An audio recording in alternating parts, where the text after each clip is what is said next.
कोई समझे मकामे अशरफुल औलिया। सुनो, अशरफुल औलिया को सिर्फ एक पीर मत समझना। मेरा शेख वो है जो पीर भी है और पीर कर भी है,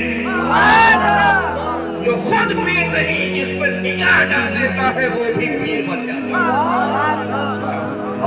तुम्हें बताए ऐसी वक्त तो थोड़ा सा है, पता है देवरिया की सरजमीन है। देवरिया समझ में? देवरिया कहाँ है? देवरिया झारखंड के अंदर नहीं, योगी के है, यूपी में है, गोरखपुर के बगल में है, बॉर्डर है, बिहार और यूपी का बॉर्डर देवरिया है। हम शफी आजम सरकार सैयदना अली हुसैन अशरफी मियां हाथी में सवार है, अब जा रहे हैं। बगल में हमारे दुआरे पीर और है, और एक तरफ सरकारी कला। दो मुद्दे थे, एक सैयद अहमद अशरफ की शहजादे, एक ताजुल असफिया के शहजादे, दोनों बैठे हुए हैं दोनों तरफ। हुजूर सरकारी कला ने कहा दादा जान प्यास लगी है पानी की। हुजूर अशरफुल औलिया ने अर्ज़ पेश की दादा जान मुझे भी पानी बहुत छोटे से, बहुत छोटे से।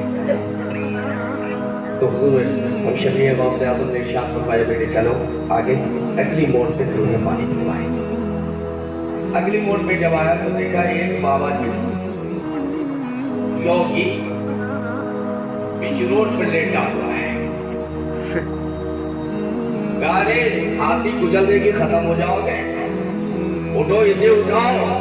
अब वो कहे नहीं, जब तक मन की मुराद न मिलेगी हटूंगा नहीं। दे दूंगा लेकिन हटूंगा नहीं।